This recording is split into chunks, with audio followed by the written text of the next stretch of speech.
Magwelo ka, magwelo. Magwelo ka. Sa unang tingin, parang wala namang kakaiba sa videong ito na kuha mula sa loob ng isang sasakyan. Sa kabila, sir. Ang tinututukan ng kamera, mga lalaking may daladalang mga maleta. Sino sa loob? Sino? Ang maleta at ang mga may hawak nito ang siya palang pakay ng mga nasa sasakyan na mga operatiba ng NBI o ng National Bureau of Investigation. Ay, wala. Isa raw kasi itong entrapment operation.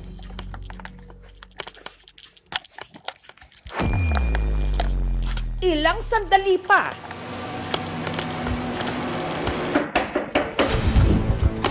Good. Inside. Everyone inside. Face the wall. Everyone face the wall. Hands on the wall. Hands on the wall. pagkapwesto, kinapkapan sila ng mga NBI agent. So, this is an entrapment operation. Sa likurang bahagi ng kwarto, naroon ang 3 maleta na may lamang pera. Positive yung maleta. Ang mga inaresto, mga nangingikil diumano ng 300 million pesos kay dating House Speaker Martin Romualdez. At ang mga inaresto nila, mga tauhan diumano ng PGMN o ng Peanut Gallery Media Network. Laking gulat din daw ng mga tiga-NBI na naroon din ang founder at may-ari mismo ng PGMN, si Franco Mabanta. Pagbukas ng 3 maleta at ng isang duffel bag, tumambad ang bugkos-bugkos na pera. Suma total, 75 million pesos na ayon sa NBI, marked money at meron ding fake. Giit ng kampo ni Romualdez, sinubukan daw itong kikilan ni Mabanta ng 350 million pesos na natawaran at naging 300 million kapalit ng hindi raw pagsasapubliko ng PGMN ng video expose na di umano maglalantad ng partisipasyon ni Romualdez sa maanumalyang flood control projects.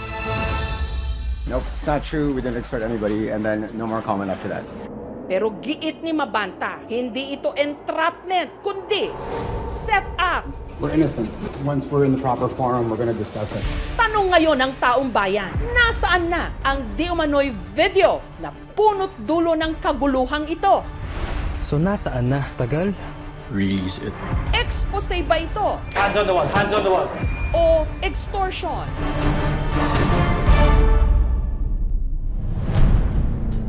Ang PGMN itinatag taong 2024 na kilala dahil sa maiinit at matitinding komentaryo laban at pabor sa iba't ibang mga personalidad sa gobyerno. We have flies for congressional members with a nagging ache for attention, uncontrollably snacking on each bit of crap from all this political splatterfest. Ang founder at may-ari nito na si Franco Mabanta, The only way that we can fix these things is if we come together and we tell the truth. nagsimulang commercial model, naging VJ o video jockey at kalaunan, digital at political strategist.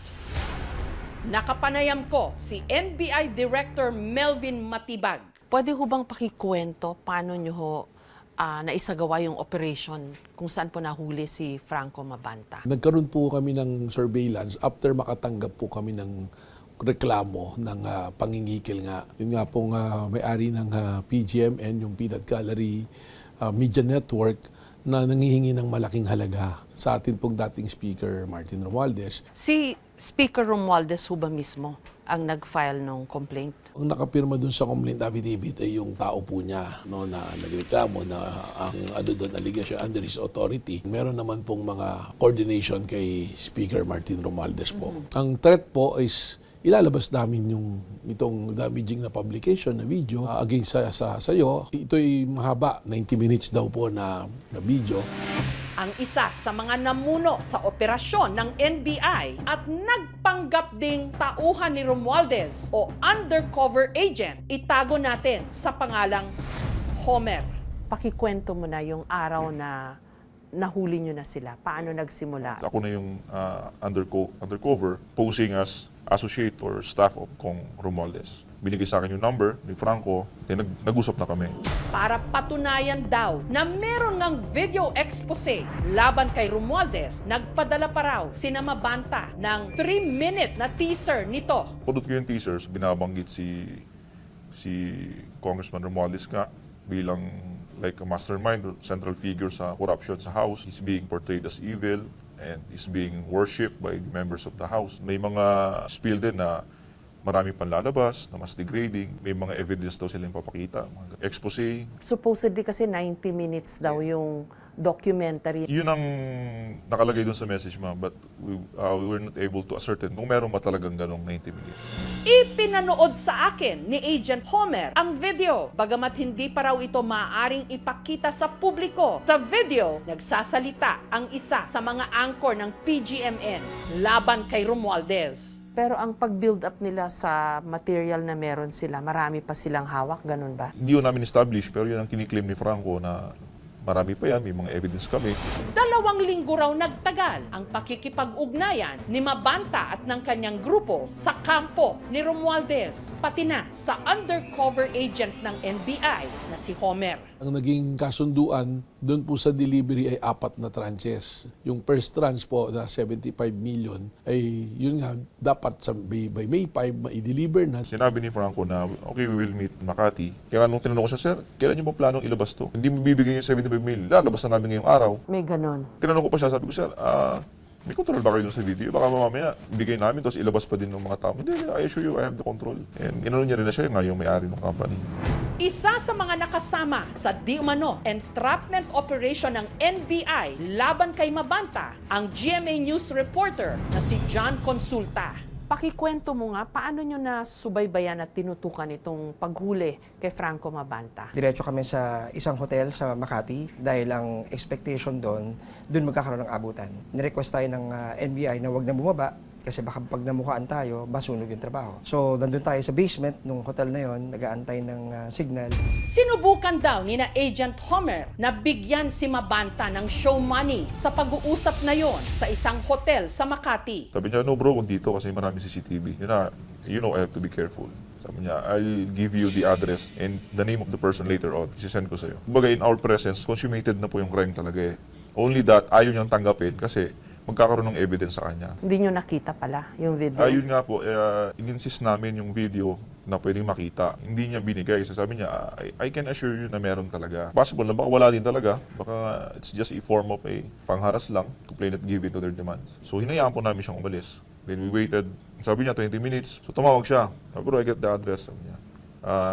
Then sabi ko, sir, paki-text mo na lang para maalala ko. Pero siyempre, my purpose was to document. Kasi kung by phone, pwedeng i-deny eh. Hindi mo nakita to? Hindi ko nakita. Pero dahil nga lahat na ng mga agents na bumaba na supposedly ay huhuli, pumwesto na sa kanilang mga area, bumalik sila bigla sa sasakyan. At namamonitor ko lahat ng mga movement kasi meron po ma'am na radyo. Lahat ng mga usapan, naririnig ko. So, negative, ayaw tanggapin. Sa text message daw na ito ni Mabanta, nagbigay siya ng contact person, isang nagngangalang Jimmy, pati na ang address kung saan dadalhin ang mga pera. Sabi ko, sir, ano ba tong tao mo? Okay ba to? Trusted to? Baka naman ipahuli mo kami. So, nilalaro ko lang siya. Baka naman set up to. Ganun. May lumabas din online na video at audio recording ng di umano pakikipag-usap ni Mabanta sa undercover agents. Nagbigay di umano si Mabanta ng instruction kung kanino ibibigay ang pera at saan. Kay Jimmy na naka-face mask at sa isa pa nitong kasama. Pero dahil wiretapped ang pag-uusap na yon, hindi ito pwedeng i-ere. Ano ito? Ito na yung actual na delivery. Yung mga tao niya yon, yung mga nakamask. Ito yung sinasabi ko, ma'am, na nakatayo dun sa unit, sa harap. Kaya na-recognize ko agad siya. Sa surveillance video, kita ang pag-abot ng mga undercover agent ng NBI sa 3 maleta at isang duffel bag na meron daw laman na 75 million pesos sa 2 di umanong kasama ni Mabanta. Pagkatapos, pumasok ang 2 naka-face mask, dala ang mga maleta at bag sa isang country club sa Pasig. Ilang sandali pa, Hands on the wall, hands on the wall. Doon na nagkaroon ng pagkakataon ang mga tiga-NBI para hulihin sila. To our surprise, pagpasok sa loob ng kwarto, lo and behold, nandun din si Franco Mabanta. So nung nandun si Franco, inaresto nyo na sila lahat? No, yes ba. So yung presence ng maleta po, yun ang determining factor sa amin na yun nandun yung pera. Yun po kasi yung gusto natin ma-establish na tanggapin talaga nila yung pera ni Franco. Nandun din si Franco. Sa pagpresenta ng NBI kay Mabanta at sa mga kasama nito, pati na ang mga marked at fake money na di umano nakuha sa kanila, may mga nagtanong at nagtaka kung ang mga pera bang yon nanggaling sa dating House Speaker, gayong napabalitang naka-freeze ang assets nito. Yung dala po, tawag po namin doon, budol money po yun, which has been recognized already by Supreme Court na pwedeng gamitin sa entrapment operation. Yung ibabaw lang po yung totoo, 50,000 po yun. Sina Mabanta, idinitine una sa tanggapan ng NBI bago dinala sa NBI Detention Facility sa Muntinlupa. Is there truth to the allegations na Not kayo na po ay true. nag-extort daw po kayo? Nope, it's not true. We didn't extort anybody, and then no more comment after that. Okay. From Speaker Romualdez daw, sir? Yeah, we definitely didn't extort Speaker Romualdez. Bakit po may mga pera, sir? I'll wait for my lawyers. Pero dyan, sa lahat ng ito, visually, ang nakita mo lang talaga yung hulihan na. Kasi hindi mo nakita si Mabanta dun sa hotel, di ba? Yes. Tapos nung inabot yung pera, wala ka rin doon, except na nandun ka na nung may kinatok, may kwarto, kung saan din nahuli si Mabanta. Doon, yun na yung unang-unang sighting mo kay Mabanta. Tama ba? Tama po yun, Ma'am Jess. Although yung mga pictures ng surveillance sa kanya, meron po kasing sabihin na nating pagmamonitor na ginagawa ang lahat ng units. No? So, yung mga nakukunang mga litrato at mga video, real time, pinapadala. If someone stretches yung imagination niya na parang, kasi sabi nila PGMN at ni Mabanta, set up ito, hindi to extortion. It could not have been from what you know and what you witnessed. Sa perspective ko as a journalist, kasi binabase natin lahat talaga sa ebidensya. So base doon sa mga ebidensyang nakita natin, nakalap natin, pati yung mga videos, matibay yung paniniwala natin na talagang ito ay inoperate ng NBI base doon sa kanilang limited na mga resources, pati yung mga impormasyon. Dahil lahat lang sila, sumusunod sila doon sa instruction na binibigay ni Mabanta. Isa pa sa mga mainit na pinag-usapan kung kaninong kampo ba napabilang si Mabanta. Ito po ay mismong pinost ni Franco Mabanta. Baka ito po ang itanong nyo kung ano po ang relasyon niya sa mga Duterte. Hindi po siya kaibigan ng Pangulo. Pero online, mabilis din lumabas ang mga video at litrato na kasama nito si Pangulong Bongbong Marcos, pati na ang kanyang pamilya. Nagsilbi rin pala si Mabanta na Chief Social Media Director ni BBM nung tumakbo ito sa pagka-Vice Presidente. Wala naman nagdi-deny na naging social media director ng Pangulo itong si Franco Mabanta. We're talking of now. Challenge ko rin, bigyan niya ako ng larawan na magkasama si Franco Mabanta at ang Pangulong Marcos Jr. Sa post na ito ni Mabanta taong 2018, nagpasalamat pa siya sa mga Marcos sa di umano birthday surprise para sa kanya. You guys are sneaky. Sa post naman ni Mabanta sa kanyang Facebook account sa pareho ring taon, ikwinento niya na nakitulog daw sa kanya si Baste Duterte. Pero noong 2024, kung kailan naghiwalay din ang unit team ni BBM at ni Sara Duterte, nagsimula at umingay online ang PGMN o ang Peanut Gallery Media Network. We're not Nepo babies and we're not sugar babies. Kalag. We don't have suitcases filled with cash. Sa lahat ng ito, may mga tanong kung ang pag-aresto kay Mabanta may halong politika. Lalo't sinundan nito ang pagsampa ng kasong human trafficking ng NBI din laban sa pamilya ni dating Congressman Mike Defensor. Pati na ang pag-aresto sa dating broadcast journalist at kilala ring supporter ng mga Duterte na si Jay Sonsa. Yung iba ho may nakikitang political aspect ko dito sa nangyaring ito. Kasi previously, ni-raid nyo ho yung kay Mike Defensor na may Chicago connection KTV po. siyang hotel. And then si Jason Sa. And then ngayon naman po itong si Mabanta. It's a very unfair accusation po or allegation sa mga taga-NBI. Yung kay Mike Defensor naman po, inaakusan niya ng pupolitika pero wala po kaming magawa dahil yung po mismong pangyayari ay itinuturo po yung kanyang asawa at anak na may kinalaman po. Yung kay Jason Sa, dumating po ako rito, nakapile na nakaso yan noon pa po. Nagkataon lang ho. Lumabas po yung warrant. RTC naman po yung naglabas noon. So susundin lang po natin. Bago rin ang pag-aresto kay Mabanta, inireklamo ni Terry Ridon ng Bicol Saro Party List ang PGMN. Dapat daw itong maimbestigahan sa pagpapakalat di umano ng disinformation o fake news tungkol sa pagtaas ng singil ng kuryente. So far po yung mga narinig ko pong conversation dun sa mga video, pwede nilang sabihin, no, yung kampo po ni Mabanta na wala naman explicit na nanghihingi ako ng pera o nanghuhut-hut ako. May iba pa ho ba kayong pinanghahawakan na mas concrete na mga ebidensya that would really be hard for him to deny na he was extorting money? Ang claim po ng Peanut Gallery Media Network is sila, nandiyan sila to seek truth, naglalabas sila para masabi yung mga katotohanan. Ngayon, kung nagawa na po ng matagal yun, bakit hindi lumalabas, hindi inilabas? So ang nakikita po na dinidevelop na theory sa rito, ginawa ito talaga, kung meron talaga, is for purposes of extorting money. Kasi, Pero may klaro po sa mga meron po ebidensya talagang na claim, pero yun na pong pagdi-deliver nun, yung actual na pagkuha nun, those are all direct po na ebidensya na talagang hihingi po siya ng pera. Ang kasong kinakaharap ngayon ni Mabanta, robbery with intimidation dahil sa extortion in relation to Cybercrime Act. Bakit ho napunta siya sa cybercrime? Pag tinignan niyo po yung revised penal code, there's no such thing na crime of extortion or pangingikil. Kaya po, pupapasok po yung sa robbery with intimidation. Pero dahil gamit po yung modern technology na ganyan, ang nakalagay doon in relation to Republic Act 10175, yung Anti-Cybercrime Law of 2012. May 5, Martes, na aresto si Mabanta. Kinabukasan, May 6 siya na inquest. May 7, Huwebes, dinala na siya sa NBI jail sa Muntinlupa. Any comment lang po, sir?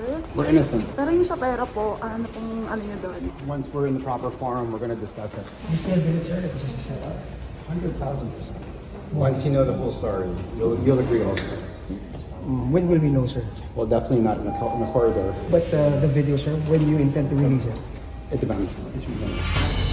Bukod kay Mabanta at sa 4 niyang kasamang naaresto, Philippine politics is historically disappointing. ipatatawag din daw ng NBI ang PGMN anchor na si CJ Hero na nasa video teaser para sa sinabing video expose laban kay Romualdez. Considering nga ho na social media platform, yung PGMN, may liability ho ba yung the whole company or is it just a personal liability? Sa ngayon po, yung 5, yun yung malinaw yung liability base sa krimen po na isinampa namin. Pero sabi ko nga po, titingnan pa natin yung kanyang mga gadgets at imbestigahan pa po ng mas malalim. Pag may nakita po kami na may participation pa dito sa nangyaring krimen at kung may iba pang related crimes na nagawa, we will also file separate charges po. Si CJ Hero, nasama siya rin sa complaint, but initially ngayon, hindi namin siya in-include because we will be subjecting her to investigation po muna. So magkapadala po kami ng subpoena sa kanya para magpaliwanag po siya.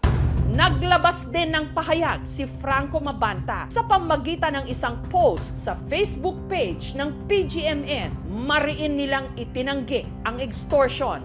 We are innocent. This was a setup. Over the last 5 months, PGMN completed immense, comprehensive, painful research on the breathtaking national corruption of Martin Romualdez while he was Speaker of the House. What we have is devastating. The episode was filmed several weeks ago. It has been fully edited. It's 90 minutes long, packed with hard evidence and ready for release. That's why this is happening. There was no extortion and we can prove it. Romualdez did this to silence us. Why? Because the timing of the release of our expose would leave him in a desperate situation, particularly with his vast current troubles with the ombudsman hanging over his head. Dear Martin, we know what you did to the country. Soon, hopefully, everyone will too. Yung defense po nila kahapon, na set up daw ho ito. Kita naman natin yung nangyari, nang hingi talaga at may pananakot na may ilalabas na damaging sa isang tao. Sa NBI, nakausap ko ang isa sa mga abogado ni Mabanta. What I can only say is that we're very confident of our case. From the inquest last night, we feel very relieved and that the complaint actually is quite weak. He says that it's a setup, hindi extortion. Oh, it's not extortion. It's not extortion at all. CJ Hero, one of our anchors, has been lambasted. There's so much fake news going on that she's one of the respondents now, but that is not true. It's not in the official papers. She was not in the inquest last night. We will file the proper charges for anyone who has been posting libelous and fake news about her. May nakita ko kasi akong video niya. Pinakita nung isa sa mga operating agents of CJ Hero speaking on cam. Ano masasabi niyo ho doon? That's included in our defense, no? So I won't comment on that.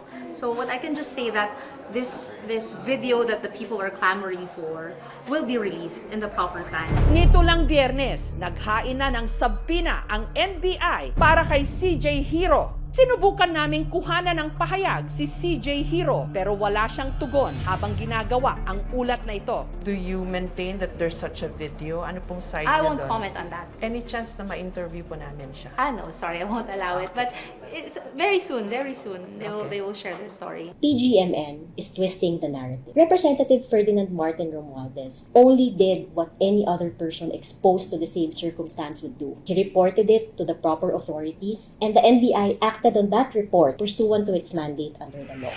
Ayon kay UP Journalism Professor Danilo Araw, ang ginagawa ng PGMN hindi maituturing na journalism.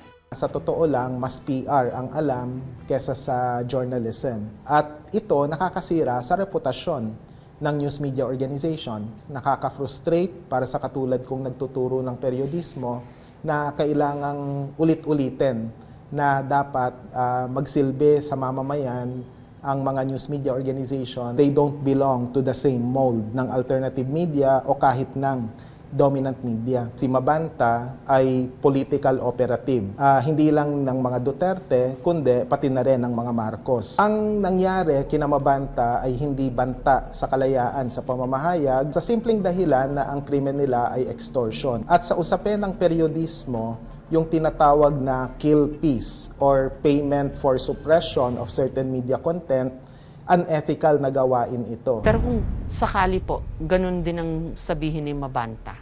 Media kami, social media kami. It's unfair doon sa mga media na katulad ninyo na nag-devote ng time, ng pag-aaral, na talaga mga journalists. Ngayon, ang dali na po, magtatayo ako ng Facebook account, tapos kunyari nagbabalita ako, na kinokopya ko lang naman yung balita na totoo. Tapos opinionated na yung balita ko. Hindi po maganda kasi may ethical practices dapat.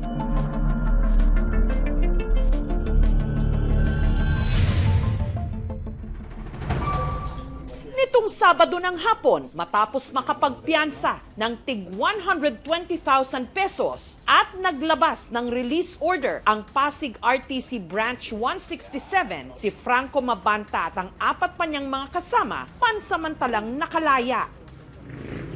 Wala pang buong panayam ang media kay Mabanta sa mga tanong. Sa ngayon, inaantabayan na ng marami ang sinabi ni Mabanta na video expose ng PGMN laban kay Romualdez. Marami nang naikwento ang mga maleta mula sa mga maanumalyang flood control projects at iba pang mga proyekto ng gobyerno hanggang sa ngayoy tangkad di umanong pangingikil. Sana ang susunod ng mabubuksan o destinasyon ng mga ito katotohanan at pawang katotohanan lang.